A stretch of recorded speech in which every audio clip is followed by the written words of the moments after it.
Welcome to this edition of Common Sense Defense, and I want to come back to a point that we were talking about earlier, dealing with the Eastern Mediterranean and our carrier strike groups that are there. I want to kind of look at some of the resources that we have deployed in the Eastern Mediterranean and in the Red Sea, and what I am projecting to be in the Arabian Sea.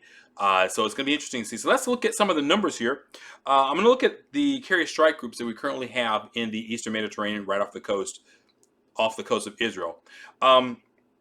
So let's look at, we have newly deployed, we have the Eisenhower, which has the Eisenhower Carrier Strike Group, which has the Philippine Sea, the Gravely, the USS Mason. Those are deployed there. Those are all destroyers, and it should have one of those is a cruiser. The Philippine Sea is a cruiser. So you always, obviously, as you know, you want to have one cruiser, which is a Ticonderoga class cruiser, because on board it has the area battle management for the carrier strike force. The planes are on the carrier. The battle management is on the cruiser, which traditionally is a Ticonderoga class Aegis cruiser. And so that's why you always see one Ticonderoga class cruiser with the carrier strike group, and then any number of three or four destroyers. And also, what you don't always see in the numbers, which you never will see in the numbers, are submarines. Underwater, there's always submarines, one or two. The second, what we also have there, that's with the Eisenhower, which is in the western Western Mediterranean, heading towards the east. And then we also have the Ford, which was already deployed. And the Ford battle group has the Normandy, which is a cruiser. It has the Thomas Hudner, USS Thomas Hudner, the Ramage, the Carney, and the USS Roosevelt. Of those four, it has four destroyers, and one cruiser, and then the carrier. Then also we've moved in area some additional air assets. So there's like aircraft aircraft locations, places where there are air bases that we use in Qatar, in Saudi Arabia, in Turkey, and we also have some in Italy.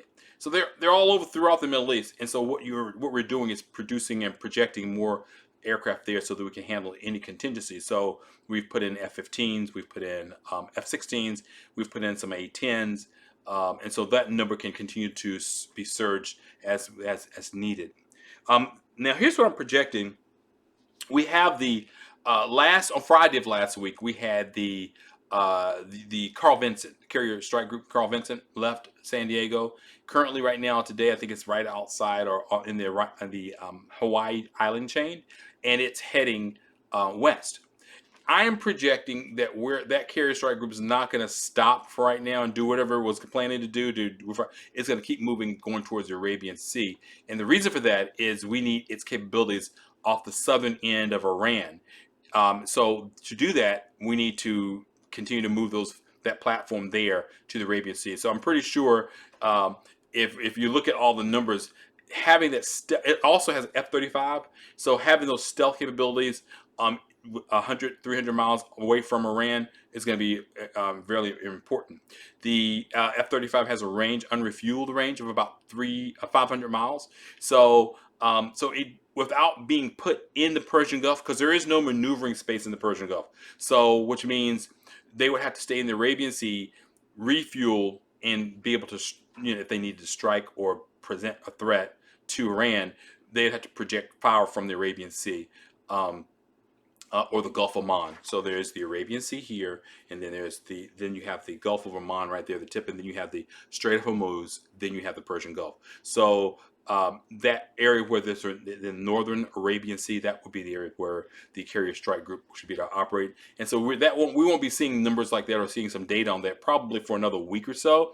But I'm projecting, if that's where I'm projecting, that we would probably have those resources there. So what you would in effect have, you would have within a 500-mile radius of Iran, you would have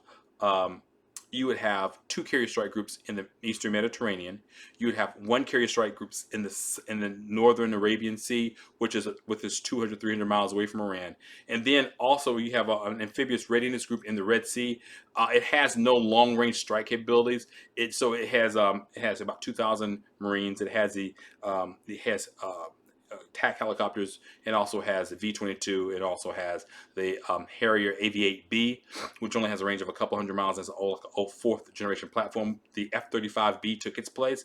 That if that platform, if the Bataan had the F-35, that would be one dynamic where we would be able to have some stealth capabilities.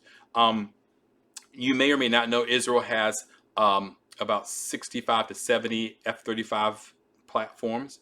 And what do we have in the area right now? Not unless we've moved some into some of those the bases there. We currently don't have any F-35 or stealth capabilities there. So the first one that you'll see a stealth capability will be the ones that are coming on board the Carl Vincent. And so we can bring them in from Europe, and they can be there and operate out of Italy. And then you bring them over with refueling range. So there are a lot of different things that we can do. But you need the stealth capability. So if you have to knock out air defense capabilities or be able to strike ground targets with impunity without them being able to see you, then that's where those resources will come in. Let's look at briefly these platforms. Let's look at they're there to show the flag. They're there to support Israel in the event that things try to get out of hand. So the whole process of having 2, possibly 3 carrier battle groups in an area is to bring maximum stress level to your potential adversary for them not to do anything.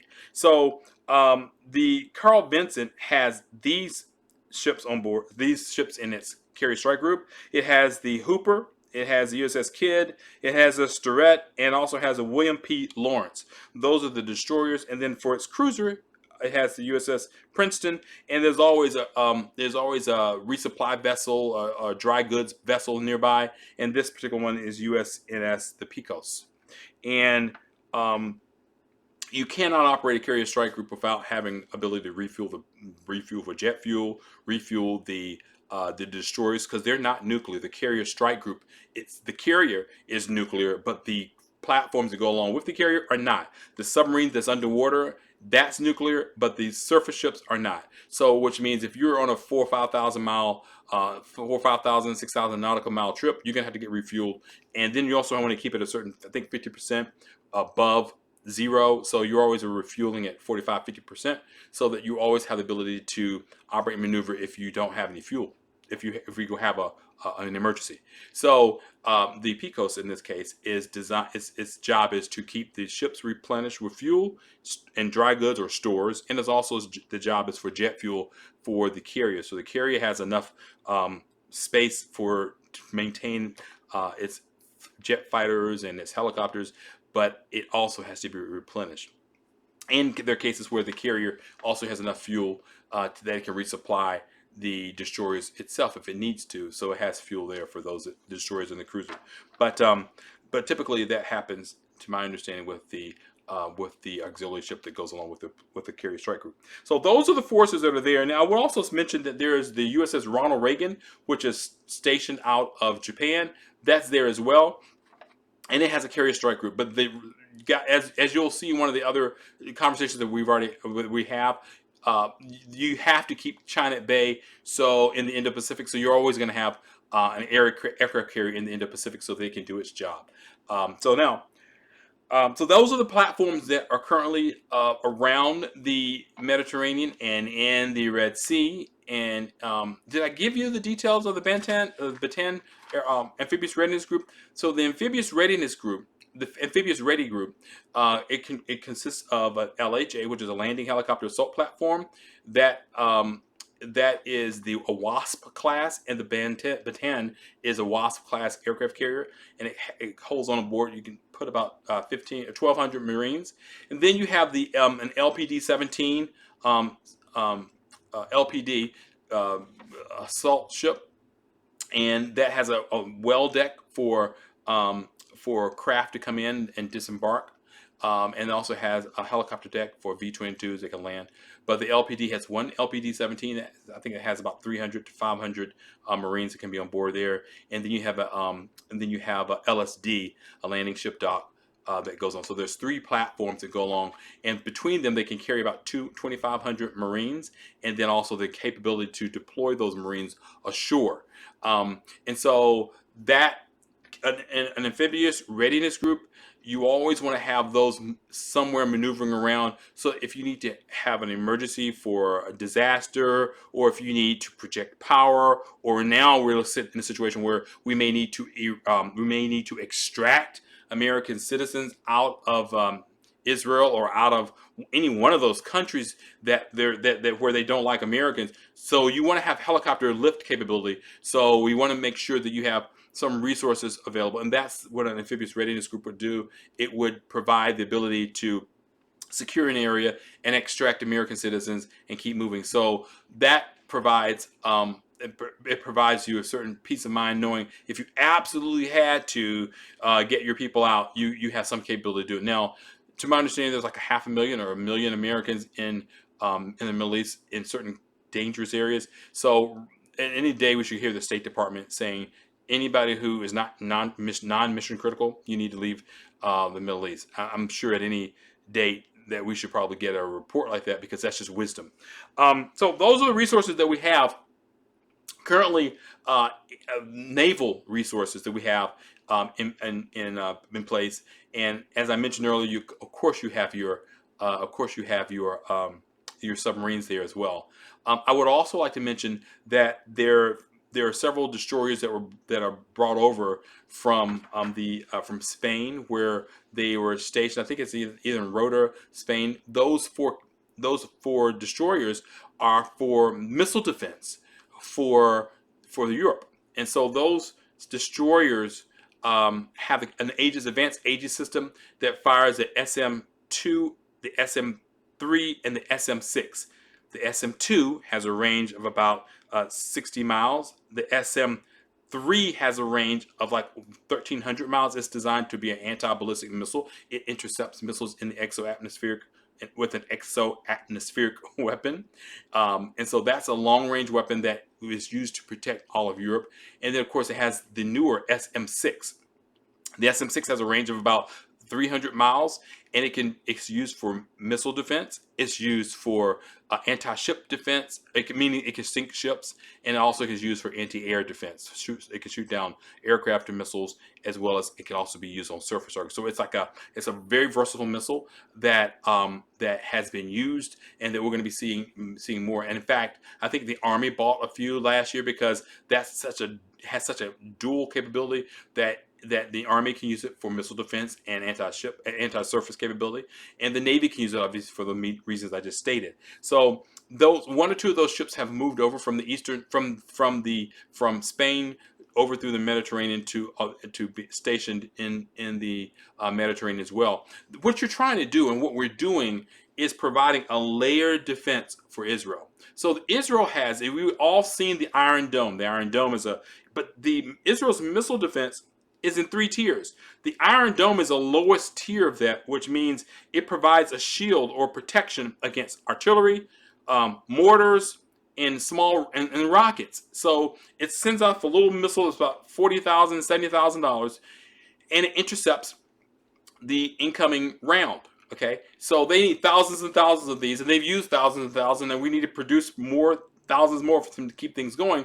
But that system can be inundated, and that's one of the reasons why everyone's concerned about Hezbollah, because if you fire in 1,000 missiles or 2,000 missiles or 5,000 missiles or 10,000 missiles, it's going to saturate your missile defense, and you're going to get blown. Something's going to get blown up.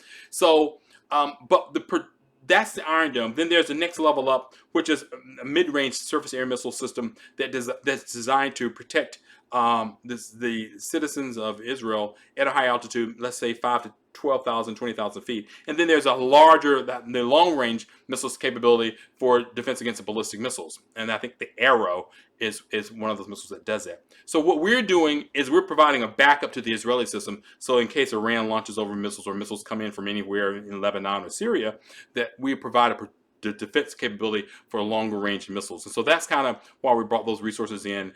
So all of these things, you put them in together, and then you give some breathing space for the Israelis so they execute the war, but yet not be inundated if they're struck from the outside. So that's one of the things that we're doing. We're doing a whole lot more than that, but that's what we're doing for right now. Hey, thank you for this update. We'll look forward to talking to you real soon. Have a great day.